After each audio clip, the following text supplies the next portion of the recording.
아멘. 우리가 이제 지난주에 이제 오직 성경에 대해서 이제 살펴봤다면 오늘은 오직 믿음입니다. 우리가 이제 오데솔라에 대해서 이제 차례차례 살펴보고 있는데, 사실은 이제 오직 믿음이라고 하는 이 주제도 워낙 광범위하고 살펴볼 것들이 굉장히 많기 때문에 우리가 이렇게 30분 안에 다 살펴보기가 좀 무리가 있습니다. 핵심적인 부분만 살펴보고 약간 은혜 받는다라는 것보다는 조금 더 오직 믿음이 가리키고 있는 게 뭔가에 대해서 좀 접목하는 시간, 조금 정립하는 시간이 될 필요가 있을 것 같고요. 정확하게 이게 이제 이론적으로 정립이 돼야 나중에 우리가 또 감동을 받을 수가 있습니다. 그래서 우리가 감동받는 시기가 있다고 한다면 정립하는 시기가 있으니까요. 특히 이제 오데솔라 같은 경우에는 정확하게 정립을 할 필요가 있죠. 우리가 종교개혁자의 후예들로서 이 오데솔라, 종교개혁의 핵심 가치인 오데솔라 하나씩 좀 살펴볼 필요가 있을 것 같고요. 그러니까 이제 제가 이제 던지는 질문은 그건 거죠. 왜 오직 믿음이냐는 거예요. 왜 오직 사랑이 아니죠? 기독교의 가치는 사랑 아닌가요? 서로 사랑하라. 내가 너를 사랑한 것 같이 너희도 서로 사랑하라 라고 얘기를 하셨죠.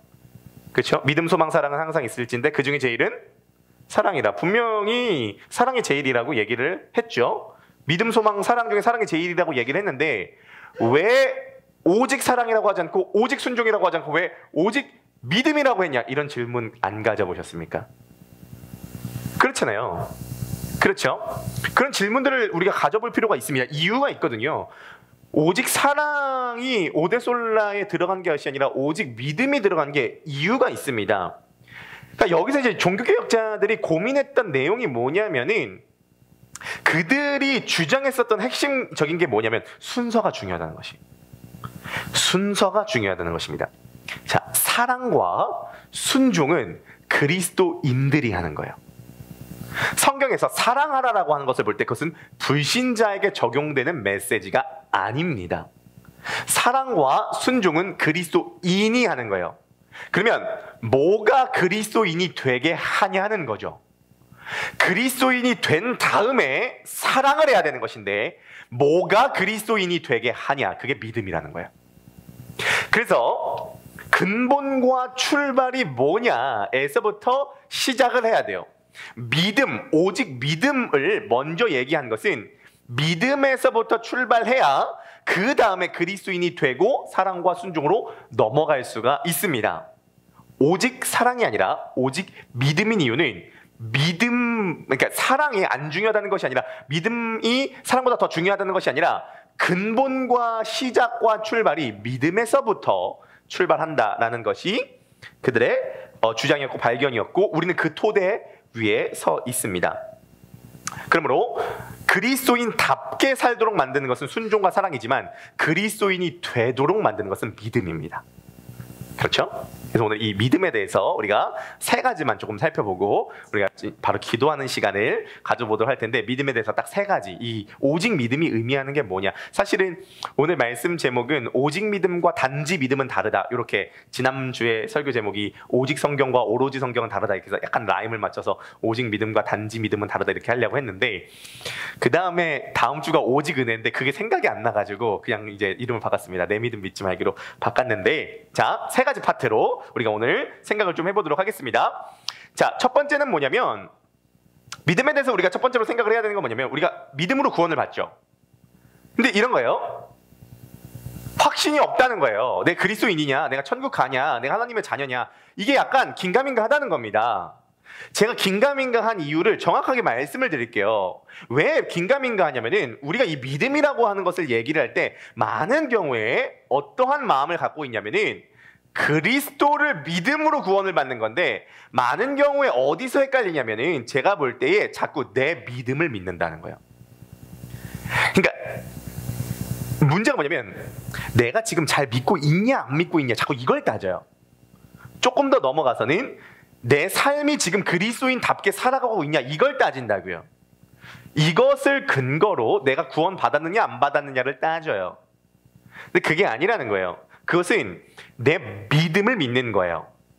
내 믿음을 믿는 것이 아니라 그리스도를 믿어야 돼요. 많은 경우에 특히 내 믿음을 믿는다라고 했을 때도 이것이 어디에 많이 영향을 받냐면 느낌과 감정의 영향을 많이 받아요. 제가 이거를 많이 말씀을 드리지만 생각보다 우리의 느낌은 제한적이라는 거예요. 다시 한번 이제 말씀을 드리지만 지금 지구가 돌고 있습니다. 느끼시나요? 못 느끼시죠? 지구는 돌고 있어요. 못 느껴요. 그렇지만 지구는 돌고 있어요. 우리는 오늘날 어떤 시대를 사냐면 나에게 느껴져야 그게 진리다라고 하는 시대를 살고 있는데 그렇지 않아요. 사람의 느낌은 매우 제한적이에요. 한 가지 더 질문 드려볼까요? 지금 내장기관에서 어떤 일이 일어나고 있는지 느끼세요? 내 몸인데? 못 느끼죠? 가끔씩 뭐 가스 가득 차야 좀 느끼죠. 내 몸에서 무슨 일이 일어나고 있는지조차 우리는 제대로 몰라서 CT와 MRI를 촬영해야지만이 내 몸에서 지금 이런 일이 일어나고 있구나를 알 수 있어요. 우리는 잘 못 느끼고 그것을 잘 감지를 못해요. 근데 우리는 자꾸 이 믿음의 영역에 있어서는 자꾸 나의 어떠한 믿음의 이런 부분들을 자꾸 연관시키려고 하는 것 같아요. 내가 잘 믿는 게 중요한 게 아니에요. 그러면은 내가 천국에 가는 것도 내가 하나님의 자녀가 되는 것도 내가 잘 믿어서요. 잘 믿어서요. 그게 아니거든요. 자, 한번 생각을 해보세요. 믿음으로 구원받는 건 맞지만 믿음을 통하여서 구원받는 거예요. 예를 들어서 이런 것입니다. 우린 지금 의자에 앉아 있어요.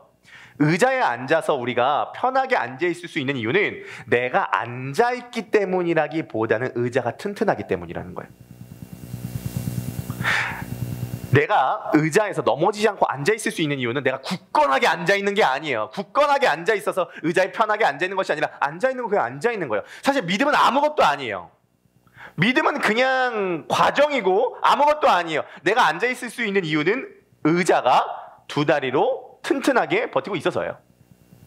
그래서 자꾸 우리는 믿음 자체를 너무 과하게 생각한다는 거예요. 믿음은 그냥 앉아 있는 거예요. 그래서 우리는 우리의 믿음, 내가 잘 앉아 있고 내가 이게 아니에요. 그리스도를 믿는 거예요. 내 믿음을 믿는 것이 아니라. 그래서 우리가 이 느낌과 감정과 내 믿음을 자꾸 믿으려고 하는 이 경계에서 좀 벗어날 필요가 있습니다. 그러니까 저도 이제 느낌과 감정을 소중하게 여기거든요. 제가 이제 중학교, 고등학교 시절에 그 찬양 집회를 좀 다녔습니다. 디사이플스라고 하는 찬양 집회, 우리 예나 집사님이 소개를 해주셔가지고 그 찬양 집회를 다녔는데, 그 이제 청관원 목사님이라고 하는 목사님께서 인도하시는 찬양 집회였어요. 난리도 아니었습니다. 요즘 찬양팀 거기는 찬양팀 명함도 못 내밉니다. 매주 목요일마다 찬양 집회를 하는데요. 7시에 예배가 시작이거든요. 진짜 줄을 4시부터 섰어요. 예배인데 줄을 섰다니까요. 앞자리에 앉으려고요. 늦게 가면 본당에 못 들어갔어요. 위에서 영상으로 예배를 드려야 되는 거예요. 문이 딱 열리잖아요. 막 애들이 앞자리 차지하겠다고 막 뛰어갑니다. 그럼 찬양이 시작되면 난리도 아니에요. 의자 위에 올라가서 뛰면서 찬양하고요. 앞으로 나오고요. 울고요. 불고요. 막 기도하고요. 그때 기도할 때 약간 이상한 소리도 많이 들렸던 것 같아요. 막 이상한 소리도 들리고요. 막 찬양을 하는데요. 막 그날 제가 아직도 기억나는 게 비가 오는 날이었어요. 비가 막 오는데 4시부터 우산을 피고 교회 주변을 삥 둘러서 줄이 있는 거예요. 근데 비가 너무 많이 오니까 사람들이 또 좀 지치는 거예요. 7시에 딱 예배가 시작이 돼가지고 사람이 딱 들어오는데 그 목사님이 나와가지고 이 멘트 딱 하는 거예요. 비가 오면 이 노래가 생각나요. 주의 자 비가 내려 하면서 막 찬양을 하는데 막 애들이 막 들고 뛰고 난리가 났어요. 말씀도 너무 열정적이었고 너무 와닿았어요. 자, 그래서 예배가 끝나면 뭔가 제가 고향받는 느낌이 참 많이 들었어요. 뭔가 이렇게 고향받는 느낌이. 하나님이 내 안에 살아 계셨어요. 근데 중요한 건 그 주 주일이었습니다. 주일날 제가 고등부 예배를 갔거든요. 근데 일단 사운드가 밋밋해요. 찬양 인도자가 찬양을 땅을 보면서요. 목사님 말씀도 뭔가 교류한다는 느낌보다는 그냥 뭔가 준비된 걸 원고를 읽는 느낌이에요. 그리고 그런 게 있어요. 디사이플스 가서 목요 찬양을 할 때는 모두가 다 두 손을 드는 분위기니까 내가 두 손 들고 찬양하는 게 안 민망해. 근데 고등부에서 찬양을 할 때는 내가 아무도 손을 안 드니까 이 손 하나 드는 게 그렇게 어려워요. 그런 분위기 속에서 예배를 드렸어요. 그렇게 예배를 드리고 난 다음에 제 안에 느껴지는 게 아직도 기억납니다. 내 안에 하나님이 줄어들었어요. 목요일날 분명히 찬양 집회 갔을 때 내 안에 하나님이 커져 계셨는데 주일날 찬양을 했을 때에는 주일날 예배를 드렸을 때 내 안에 하나님이 줄어드셨어요. 제가 그래서 오랫동안 이런 생각을 가졌습니다. 역시 예배가 살아있어야 돼. 역시 예배를 통해서 은혜를 받아야 돼. 찬양이 살아있어야 돼. 기도가 살아있어야 돼. 말씀이 살아있어야 돼. 라는 생각을 오랫동안 가졌습니다. 그 부분에선 지금도 동의하는 부분이 있어요. 그런데 이 부분에 있어서 매우 큰 오류가 있다는 것을 나중에 발견하게 됐는데, 신앙에 있어서 매우 큰 오류가 난 게 뭐냐면, 당시에 저는 하나님을 예배한 게 아니라 당시에 저는 저를 예배하고 있었던 거예요. 그러니까 이 예배를 통해서 내가 만족을 하면 좋은 예배고 내가 만족을 못하면 안 좋은 예배예요. 내가 지금 하나님께 예배를 올려드리고 있느냐가 중심이 된 게 아니라, 하나님이 사운드가 있든 없든 말씀이 좋든 안 좋든 내가 지금 하나님께 예배를 드리고 있냐 안 드리고 있느냐의 관점으로 접근한 게 아니라, 내가 지금 예배를 통하여서 만족을 얻고 있냐, 그리고 그 만족도 대부분 감정적 고양이였어요. 만족을 느끼고 있냐 없냐. 저는 지금도 사운드 빵빵 찬양 너무 좋아요. 앞으로 그렇게 가고 싶어요. 너무 좋아요. 하지만 핵심이 잘못되었다는 것을 나중에 깨달았습니다. 우리는 많은 경우에 내 느낌과 감정이 이렇게 부풀어지면 이게 좋은 예배라고 생각하고 이것이 믿음까지도 연결되는 경향이 있고요. 뭔가 내가 와닿지 않고 내 감정과 느낌이 조금 뭔가 이렇게 되지 않으면 뭔가 이 예배는 어떤 하나님께서 받으시지 않는 예배같이 느껴지는 경향이 있어요. 이게 오늘날 가장 큰 예배의 폐해고요. 더 넘어서서 우리의 믿음의 폐해입니다. 자, 믿음은 내가 잘 믿는 게 아니에요. 비행기 타면 이 비행기가 미국까지 가느냐 안 가느냐 의심할 수 있어요. 상관없어요. 비행기는 타면 미국 가는 거예요. 내가 의자에 앉아서 이 의자가 잘 버틸까 안 버틸까 의심할 수 있어요. 믿음에는 의심이 할 수도 있거든요. 상관없어요. 내가 앉아 있으면 의자가 튼튼하기 때문에 앉아 있는 거예요. 믿음을 자꾸 우리는 너무 과대하게 해석하고 믿음을 너무 자꾸 느낌과 연관되는 분위기가 있다는 거예요. 그래서 우리는 구원의 확신이 흔들리는 이유는 간단해요. 내 믿음을 믿어서 그래요.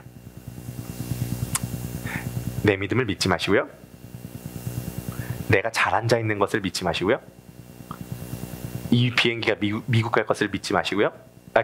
내 어떤 심리를 믿지 마시고요. 그 믿음은 좋은데 그거는 매우 부차적인 거고요. 내가 앉아 있을 수 있는 이유는 의자 때문이고, 내가 구원받을 수 있는 이유는 그리스도 때문이에요. 그리스도께서 행하신 일 때문이에요. 자, 그것이 이제 이 오직 믿음에서 나눠야 될 첫 번째 중요한 이야기고요. 자, 두 번째 이야기는, 그러면 내가 이제 예수님을 믿는 건데,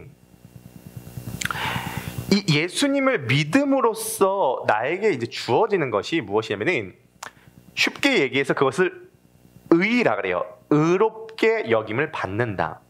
그래서 이것을 칭의라고 하는데, 자, 우리 로마서 말씀 한 번만 더 읽어보실까요? 로마서 말씀. 네, 로마서 3장 28절 한번 읽어보시도록 하겠습니다.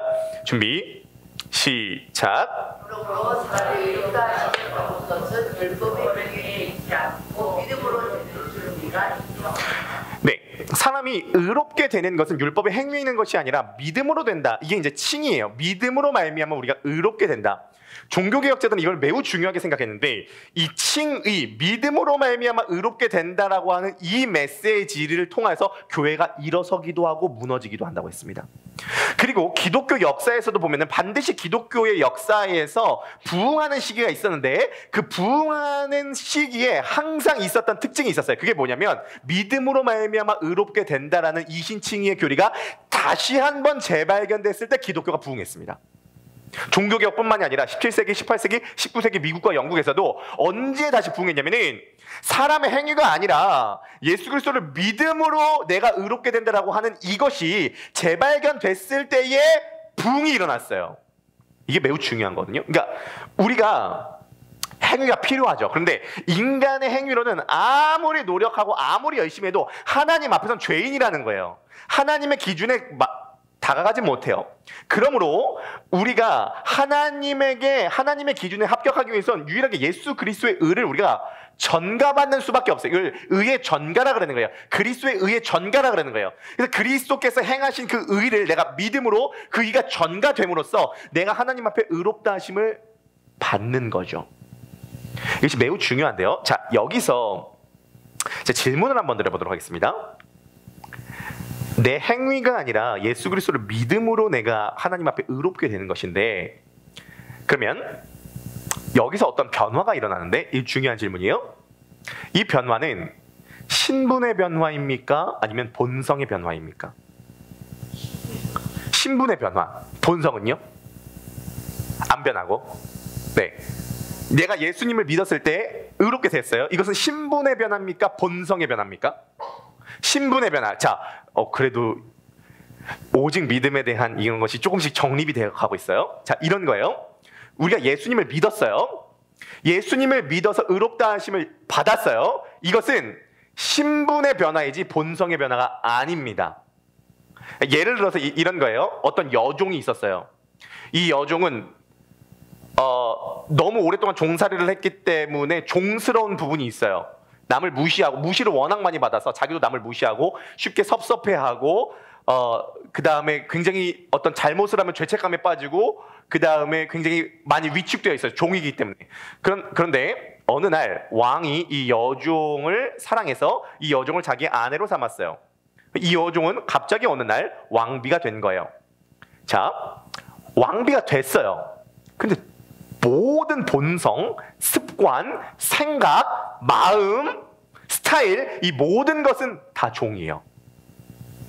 자, 한번 봐보세요. 내가 예수님을 믿어요. 예수님을 믿는데 어디서 자꾸 걸려 넘어지냐면은, 예수님을 믿는데 자꾸 본성적인 습관이 애매한 사람들이 있어요, 없어요? 있어요. 근데 원래 있는 거예요.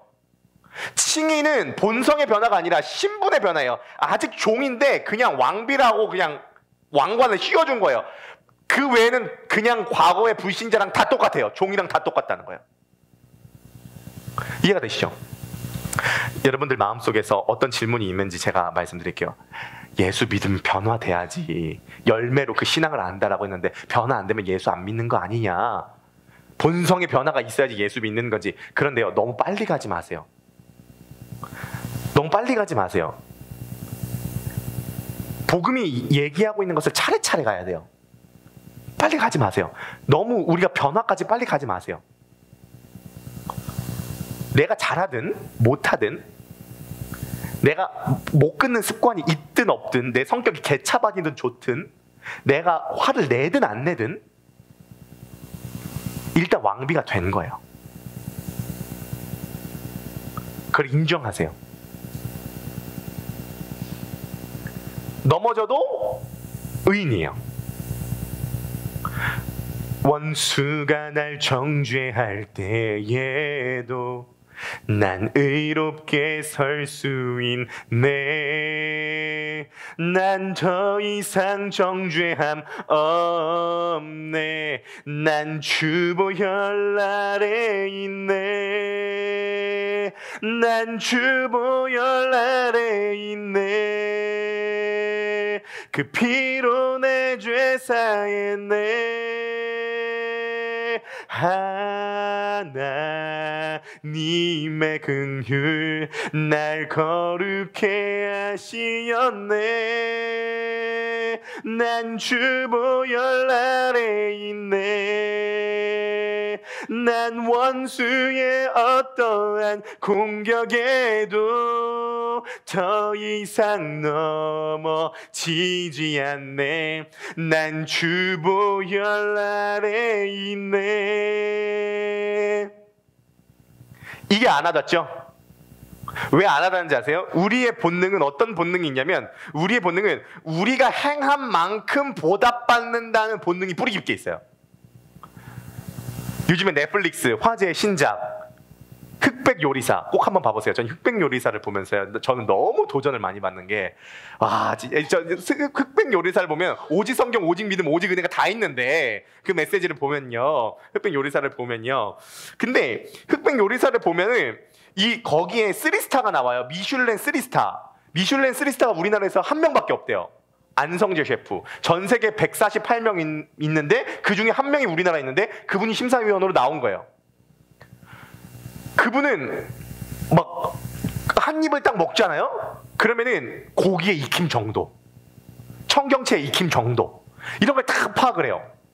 그래가지고 이 전국에서 내로라 하는 요리사가 뭐만 기다리고 있냐면은 안성재 셰프가 이것을 먹고 당신 합격입니다. 이 소리만 기다리고 있는 거야. 딱 먹었을 때 요리사들이 너무 긴장해요. 막 두근두근해요. 근데 안성재 셰프가 딱 먹고 맛있어요. 당신 합격이요. 하면 너무 막 황홀해서 너무 기뻐해가지고 막 울려 그래요. 사실 그거 칭이거든요. 어떤 부분에 보면은 내가 하나님께 인정받고 합격받는다는 게 칭이란 말이야. 인간은 누구나 칭의를 갈망해요. 인간은 누구나 합격과 인정을 갈망한다고요. 근데 그것은 그 갈망은 사실은 절대자로부터 떨어졌기 때문에 그 절대자로부터의 합격과 인정을 갈망하는 그 갈망들이 여러 갈래에서 펴진 거예요. 그래서 그 어떤 절대자까지는 아니지만 어떤 내가 바라보는 권위자인 미슐랭 3스타의 심사위원에게 내가 합격받기를 바라는 거예요. 근데 그것조차도 뭐에 달려있냐면 내가 음식을 잘 만들어야 돼요. 내 공로가 필요해요.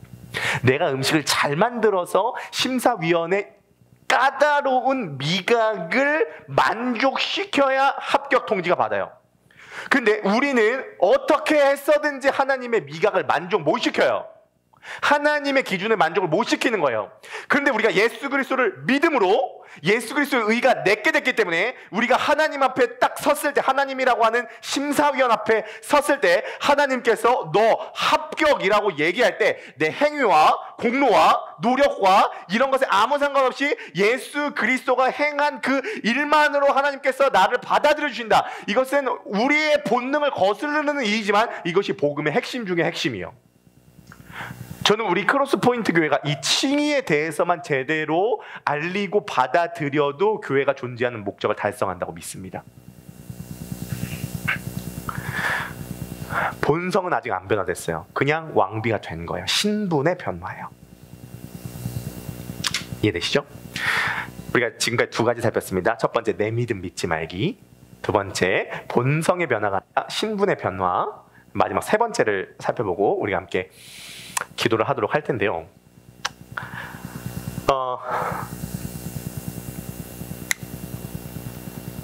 우리의 관심은 그거죠. 그럼 이제 우리가 어떻게 본성도 변화되는가? 그렇죠? 변화가 돼야 되잖아요. 예수님 다 함께. 오늘 우리가 욕을 먹는 게 안 변화된다. 그리스도인들이 왜 이렇게 안 변화되냐? 변화가 돼야 될 거 아니에요. 변화가. 그렇죠? 그리스도인은 변화가 되지 않은 그리스도인은 그리스도인이 아니에요. 그래서 모든 종교개혁자들이 주목한 게 뭐냐면 오직 믿음과 단지 믿음은 다르다고 하는 얘기가 뭐냐면 진짜 믿음은 우리 갈라디아서 5장 6절 다시 한번 들어봐 주세요. 진짜 믿음은 사랑으로 반드시 역사하는 믿음이라는 거예요. 이 믿음이 살아있으면 이 믿음이 반드시 사랑으로 연결돼요. 그래서 순종은 구원의 근본 토대는 아니지만 순종은 반드시 믿음의 결과로서 드러나게 된다는 거예요. 자, 그러면 이런 것입니다. 그럼 어떻게 내가 변화될 수 있느냐라고 했을 때, 자, 이것이 중요한데요. 내가 왕비로서 어떻게 변화될 수 있을까라고 했을 때 왕비처럼 살아가려고 하는 노력도 필요하지만 종의 본성은 있어요. 무시하고 섭섭해하고 하대하고 위축되고 또 여러 가지 종일 때 했었던 패턴들이 많을 거 아니에요. 그래서 왕비처럼 살아가려고 하는 노력도 필요해요.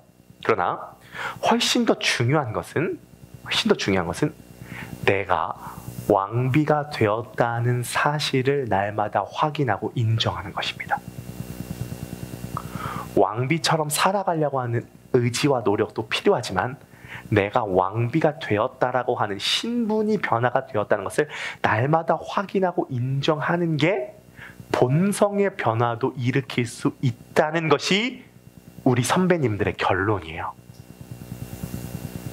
노력이 필요 없다는 말이 아니라 내 자격과 조건 없이 나는 완전 자격과 조건을 묻지 않고 완전히 왕의 사랑을 받아서 왕비가 되었구나. 내 신분은 왕비구나. 내가 조금 실수하고 내가 조금 부족해도 난 버려지지 않는구나.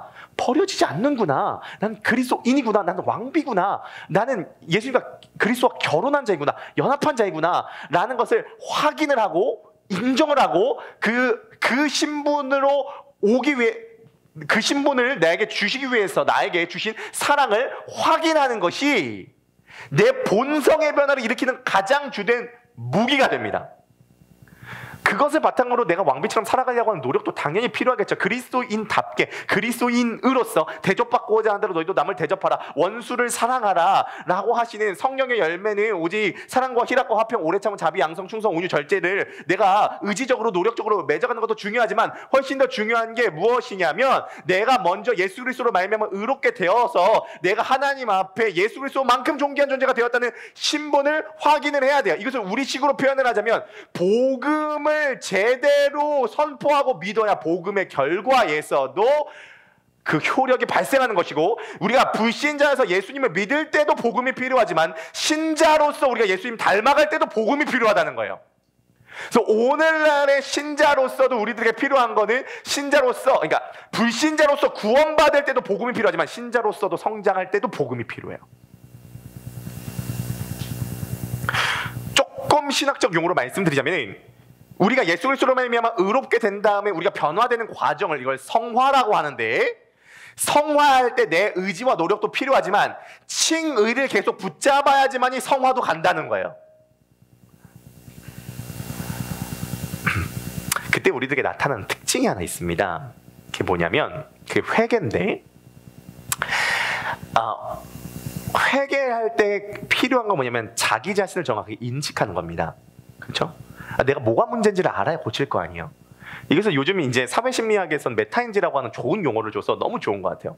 그러니까 나 자신을 볼 줄 아는 능력, 이게 메타인지라고 하는 거죠. 그래서 우리가 이제 기도하면서도 회개를 많이 해야 되는데, 회개도 중구난방으로 하면 안 돼요. 내가 뭔가 부족한지를 정확하게 찝어야 돼요. 그걸 메타인지라고 하는 거죠. 근데 내가 부족한 게 뭔지를 정확하게 찝으려면 사람은 자기를 볼 수 있어야 되는데 자기를 보지 못한 이유는 두 가지 때문이라고 봅니다. 첫 번째는 무지인데요. 두 번째가 더 중요하다고 생각합니다. 자기를 볼 용기가 없는 거예요. 여유가 없는 거죠. 그러니까 왜냐하면 우리의 문제를 통하여서 우리는 탈락되고 패배되고 밖으로 던져질 것 같은 두려움이 있는 거예요. 그런데 칭의가 확실하면, 내가 왕비가 되었고 왕의 사랑을 입었고 나는 이것은 확실하다라는 확신이 있으면 뭐가 되냐면, 난 버려지지 않는다는 확신이 있으면 나를 볼 만한 여유와 용기가 생겨요. 여유와 용기가 생기니까 나를 보는 힘이 점점 강해지는 거예요. 그 보는 힘이 점점 강해지니까 이것이 회개로 점점 연결이 되는 거죠. 그래서 그리스도인은 날마다 회개할 수 있는데 그 회개할 근거도 사실은 믿음에서부터 출발해요. 믿음에서부터 출발해요. 그래서 잘 믿는 사람이 회개도 잘하는 거예요.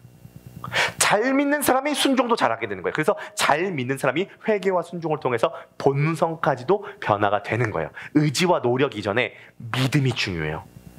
이게 종교개혁의 5대 솔라의 두 번째 구호인 오직 믿음이 우리들에게 알려주는 메시지예요.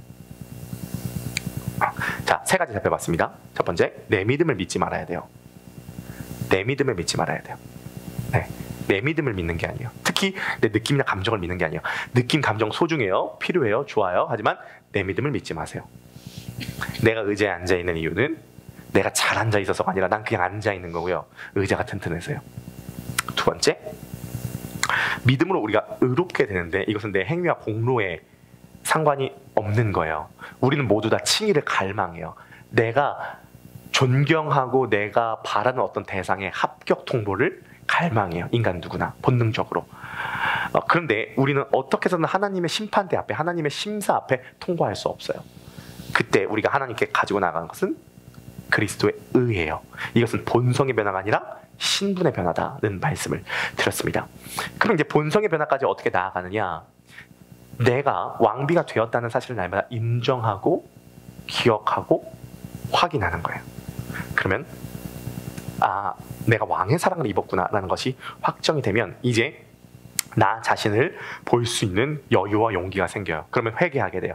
회개하고 순종하게 돼요. 그러면 본성의 변화가 따라오게 되는 거예요. 결론을 맺도록 하겠습니다. 이 모든 변화의 핵심에는 뭐가 있냐면 결국 우리가 오직 믿음이잖아요. 오직 믿음을 통해서 우리들에게 나타난 현상은 뭐냐면 그리스도와의 연합입니다. 칭의와 변화는 모두 다 그리스도와의 연합을 통해서 하는 거예요. 그러므로 복음을 한마디로 설명하면은 뭐라고 설명할 수 있냐면은 어디지 복음이 뭡니까? 라고 한마디로 설명하면 저는 연합이라고 표현합니다. 연합이요. 우리가 예수 그리스도와 연합되었기 때문에 의롭다함을 얻는 거고요. 예수 그리스도와 연합되었기 때문에 변화되는 겁니다. 그러므로 오늘 이 시간 여러분들이 기도하시면서 다시 한번 그 현상을 발견하시고 기억하시고 이 복음의 은혜가 열려지시는 저와 여러분 되시기를 주님의 이름으로 간절히 축복합니다.